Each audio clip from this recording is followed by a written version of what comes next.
And when President Biden sits down with President Putin, he is expected to address critical issues, including cybersecurity, human rights violations, arms control. So for more on what's at stake for the U.S. here, we're joined by Democratic Congressman Gerry Connelly, chairman of the House Foreign Affairs Committee. Congressman Connelly, thank you for being here.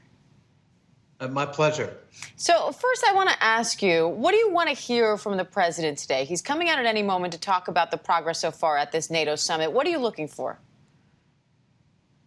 I want to hear a robust recommitment, rededication to the fundamental principles of the Charter of NATO, namely our commitment to shared democratic values. I think that is the single most important commitment that we all make when we join NATO, and I think it's needed now more than ever.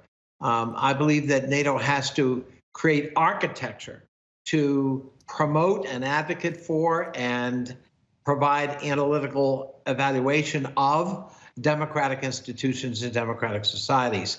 That's our biggest asset in fighting Vladimir Putin and Xi Jinping. Now, speaking of Putin, the U.S. has sanctioned and threatened Russia over the years, but it doesn't seem to have stopped the Kremlin from meddling in U.S. affairs. So how does this summit and this administration produce a different outcome? Well, I think that we have a long way to go in terms of marshaling the resources of Western liberal democracies to counter the malign influences of Russia.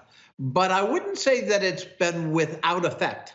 There's no question that Putin is willing to test the boundaries, but he's very careful about crossing them. For example, we recently saw a military buildup on the border with Ukraine, but ultimately he stood down after the West let it be known that we would resist, that we were not going to countenance that kind of military, not only buildup, but threat on European soil. So I think NATO, the more we can speak with one voice, and now having a president of the United States who can organize, marshal, and lead that voice, I think we have a real opportunity to begin to counter the various malign activities of Vladimir Putin.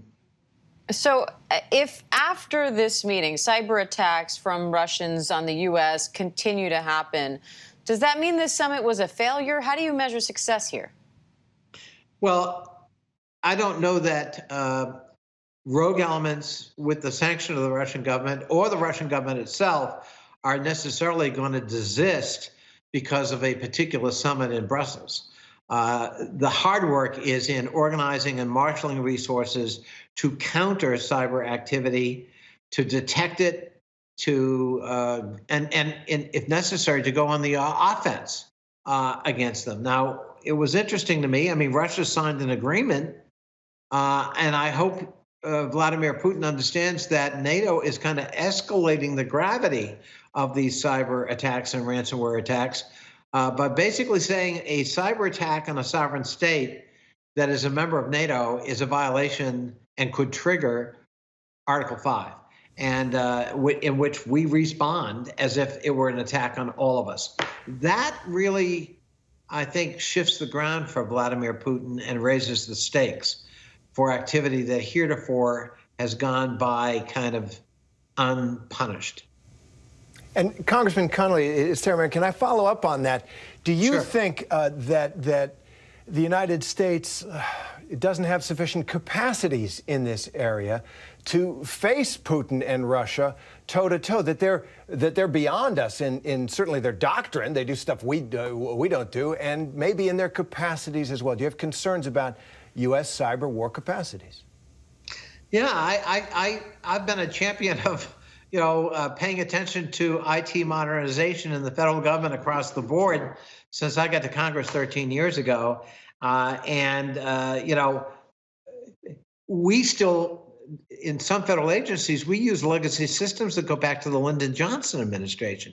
What could go wrong with that? So a lot of them can't be encrypted. We haven't stayed ahead of the science. We haven't deployed technology that we already have, and we are not investing in R&D to develop new, more protective technologies as we move forward. So yeah, lots of room for improvement there. But do I believe that the West, especially the United States, has the know-how, the technical know-how, and the capacity to develop protective measures and indeed go on the offense? Yes, I do. And Congressman, I want to go back to your comments calling for NATO to redouble its efforts in promoting democracy. You've said this before in light of the January 6th insurrection and the autocratic movements that we've seen around the world. So is there more that you think President Biden should be doing on that front that he's not doing already? Well, I've called for creating architecture within NATO itself. So NATO is 71 years old. It has no formal architecture to promote, develop, and serve as a resource on democracy and promoting democracy within its own membership and with prospective members and others. That's amazing after 70 years. So we give a lot of lip service and rhetorical, acquiescence to, of course, our democratic shared values. But meanwhile, we've experienced some backsliding, and we really don't have any architecture, any formal operational architecture within NATO to promote those goals, to make those words come to life.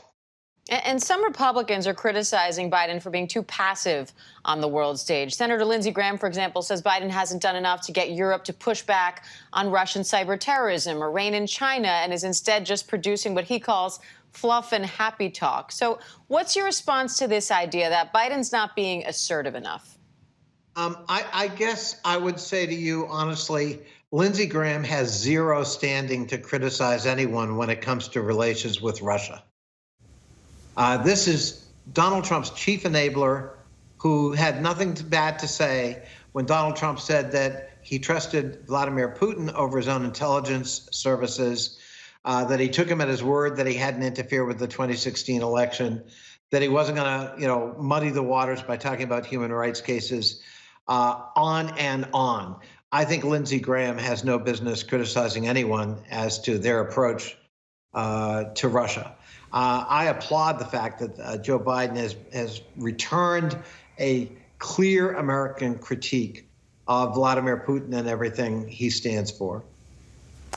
And Congressman, can I ask about NATO post Trump presidency? As I said, 70 years of presidents. They basically said the same thing about NATO. And then Donald Trump quite openly questioned its worth, called it obsolete when asked directly about Article 5 in Estonia, waffled. Do you think that undermining of what is, after all, merely an agreement on trust and on confidence in other countries keeping their word, do you think that can be undone, or can you unring the Trump bell when it comes to NATO? Yeah, I think Trump is going to be seen as an anomaly. He brought maybe a shocking critique to the NATO alliance that kind of woke people up to the fact that taking the status quo for granted was maybe not a good idea. He pressed allies to do a better job of burden sharing, which, by the way, we'd been arguing pre-Trump. So that's not just unique to him. But the fact that they couldn't take America for granted anymore, in some ways, maybe woke people up to the reality that they needed to take their responsibilities in the alliance more seriously. I do believe that Biden can help lead the re-energization of NATO in terms of recognizing threats. I mean, the Russian threat is very real. This is not some throwback just to the Cold War, right? I mean, Putin's got troops in Georgia, in Ukraine, in Moldova. He's threatening other sovereign territory. He's illegally occupied and annexed Crimea. So we have a real threat from Russia on continental Europe. And then I think Biden is absolutely right to warn the alliance that you've got to pay attention to China. I mean, China's not even mentioned in a NATO document until about 5 or 6 years ago.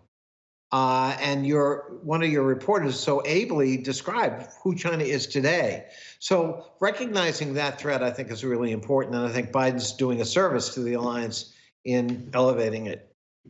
All right, Congressman Gerry Connelly, we appreciate your time today. Thank you. Thank you. Hi, everyone. George Stephanopoulos here. Thanks for checking out the ABC News YouTube channel. If you'd like to get more videos, show highlights, and watch live event coverage, click on the right over here to subscribe to our channel. And don't forget to download the ABC News app for breaking news alerts. Thanks for watching.